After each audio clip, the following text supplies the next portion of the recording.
Hey everyone, welcome to digit.in, and today we're going to be reviewing the Fitbit Ionic. Now, smartwatches and fitness bands have been quite the rage for a while.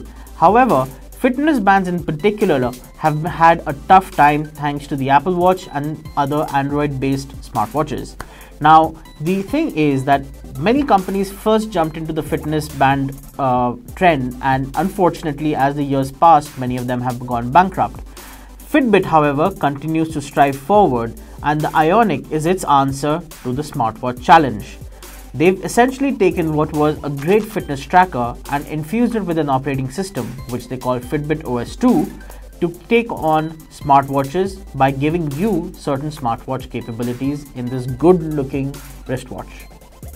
So if you're wondering about the Fitbit Ionic and what it has to offer in terms of specifications, I think the better answer to that question would be, what all can you track with this smartwatch? Now, it has a brand new heart rate optical sensor, which has been improved by Fitbit and using their own Pure Pulse technology. It can track your sleep patterns, but it can also give you detailed analysis of your sleep stages, right? So there's that. It can of course track your runs, your various exercises. It also now offers you your VO2 max levels. So if you're somebody who loves to lift weights in the gym, this is going to be useful for you. Now there's also water resistance, so you can take this Ionic for a swim with you without having to worry about ruining the watch.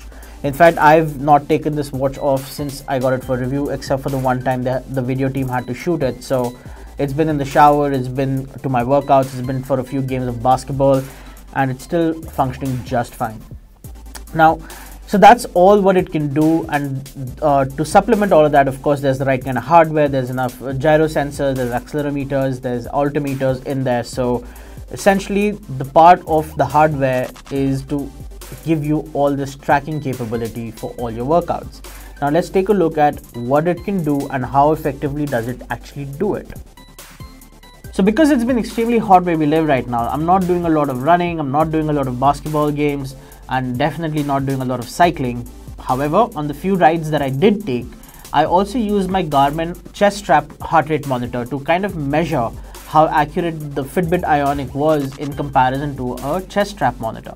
Chest strap monitors are definitely the most accurate in the market out there because they have electrodes that take the reading directly from your chest.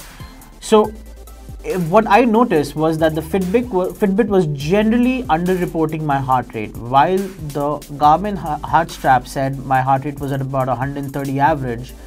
The Fitbit said it was about 113, 110 average. I mean, you can see the exact numbers in the review. This is just off the top of my head. So that's the heart rate bit. In terms of the distance I was able to cycle, the watch was able to actually measure fairly accurately within 15-20 meters discrepancy in comparison to my Garmin bike computer. So based on those two figures, the Fitbit is fairly good at tracking bike rides. It's also good at tracking runs. Although I did not run, I did go on long walks with my dog. So the data is fairly accurate there as well. Now, for sleep, however, is where this watch really does well, especially for me. I've had issues with sleep for many years, but my doctor and I were not exactly able to figure out what was going on. For the longest time, people just said they were bad sleeping habits. However, after having used the Ionic and having collected sleep data, which I shared with my doctor, he then consulted a sleep therapist who was actually able to say that yes, there's a certain kind of problem, and there's now an exploration going on into what exactly it is and where it lies. So using the data from the Ionic, my doctors were actually able to figure out that yes, there is a problem because there are inconsistencies in my sleep patterns. And a lot of people could benefit from this simply because Fitbit has focused a lot on developing its sleep tracking tech to detect sleep apnea. The watch will not be able to tell you whether you have sleep apnea or not, but the data it generates when handed over to a professional is able to help in diagnosis. A whole part of making the Fitbit Ionic a smartwatch / fitness tracker loaded with an operating system is that it gives you certain advantages. Paired with your Android or iOS phone, it will give you access to notifications, access to calls, but unfortunately if you're an iOS user, you currently cannot respond to messages from the watch. Fitbit just rolled out an update which allows Android users to respond to messages, but unfortunately iOS users are still going to have to wait. The advantage of having an OS on this watch is that it gives you access to apps, and one such app is the Fitbit Coach. What it allows you to do is, on the watch itself, there are pre-programmed workouts that you can start. The watch touchscreen acts as your guide, and then it tells you what to do and for how long to do it. It gives you feedback, it gives you the motions that you must go through. So the Coach app actually works beautifully, because what that means is that you don't necessarily need to go to the gym all the time. If you're lazy like I am, you can just stay at home and get some exercise in without having to worry about a coronary when you hit 50. So I'm going to conclude this review about the Fitbit Ionic by talking about the battery life. Fitbit claims you get 5 days of battery life, and in my case, when the watch was paired to an iPhone, I was getting about 4 days with all-day sync turned on and 5 days with all-day sync turned off. In fact, I do not currently remember when I charged this watch last, and it is still operational. Now, overall, the watch does seem like it comes with a steep price tag of roughly about Rs 23,000. Maybe you'll get it a little cheaper when there's a deal going on Amazon, but that's for a different consideration. However, for this price, the Ionic is not only a very effective tracker, but it is also a good-looking smartwatch. It has a very slim profile, which means that you can actually close the buttons of your shirt scuff on your wrist.